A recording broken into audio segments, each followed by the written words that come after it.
Please like the video and share it so that it reaches many more people and you get sawaba, or rewards from Allah.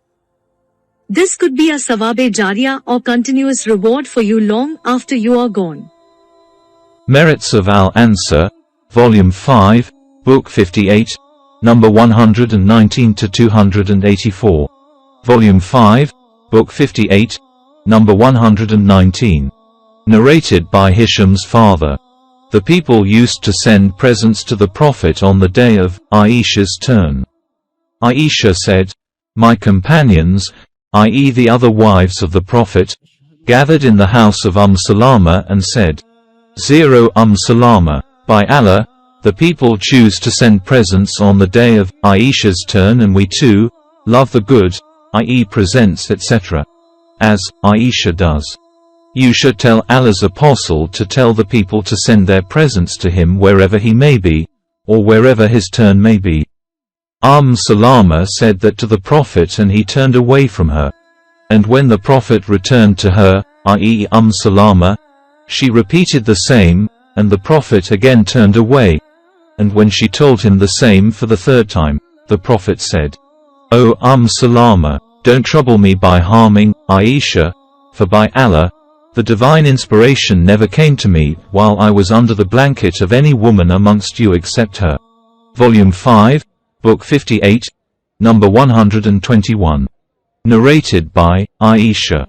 The day of Bu'at, i.e. day of fighting between the two tribes of the Ansar, the Aus and Khazraj, was brought about by Allah for the good of his apostles so that when Allah's apostle reached Medina, the tribes of Medina had already divided and their chiefs had been killed and wounded.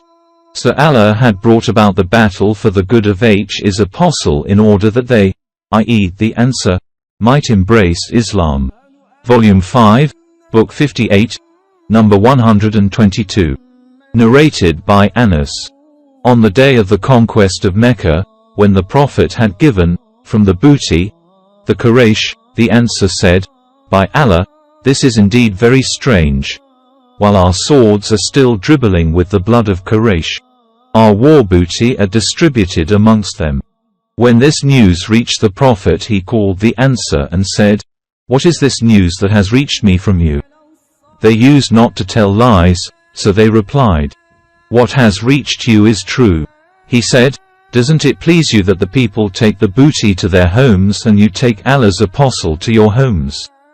If the Ansar took their way through a valley or a mountain pass, I would take the Ansar's valley or a mountain pass." Volume 5, Book 58, number 123. Narrated by Abu Hurairah. The Prophet or Abul Qasim said, "If the Ansar took their way through a valley or a mountain pass, I would take Ansar's valley. And but for the migration, I would have been one of the Ansar." Abu Hurairah used to say, "The Prophet is not unjust by saying so. May my parents be sacrificed for him, for the Ansar sheltered and helped him," or said a similar sentence. Volume 5, Book 58, number 124. Narrated by Sa'd's father. When the emigrants reached Medina, Allah's apostle established the bond of fraternity between Abdurrahman and Sa'd bin Arabi.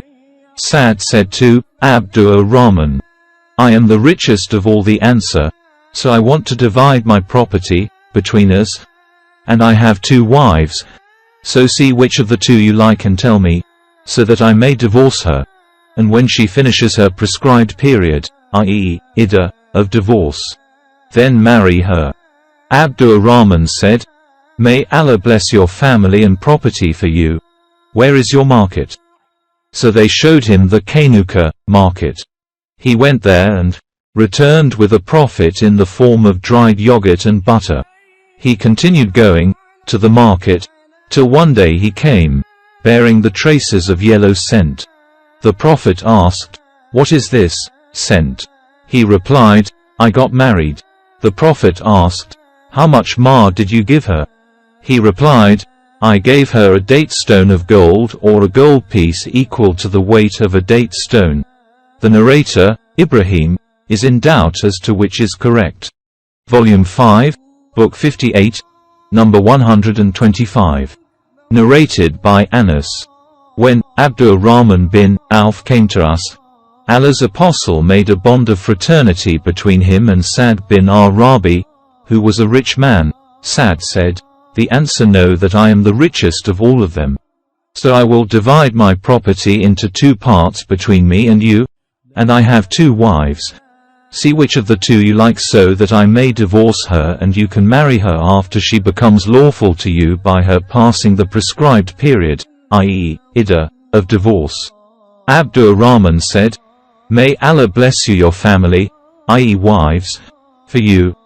But Abdur-Rahman went to the market, and did not return on that day except with some gain of dried yogurt and butter. He went on trading just a few days till he came to Allah's apostle bearing the traces of yellow scent over his clothes.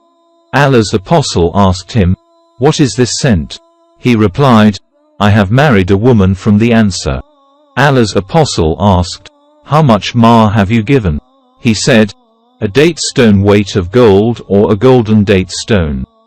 The Prophet said, "Arrange a marriage banquet even with a sheep." Volume 5, Book 58, number 126. Narrated by Abu Hurairah. The Ansar said to the Prophet, "Please divide the date palm trees between us and them, i.e. emigrants." The Prophet said, "No."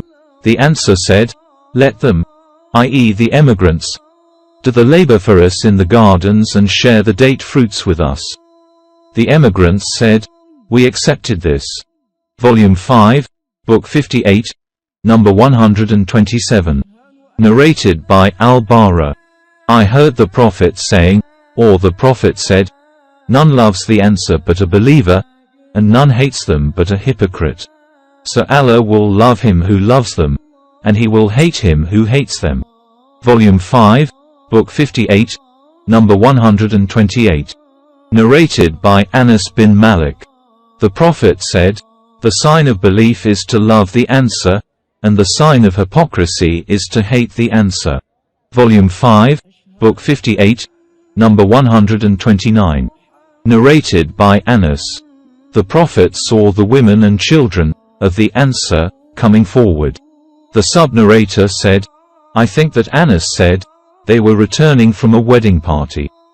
The Prophet stood up and said thrice, "By Allah, you are from the most beloved people to me." Volume 5, Book 58, number 130. Narrated by Anas bin Malik. Once an Ansari woman, accompanied by a son of hers, came to Allah's apostle. Allah's apostle spoke to her and said twice, "By him in whose hand my life is, you are the most beloved people to me." Volume 5, Book 58, number 131. Narrated by Zayd bin al-Arqam.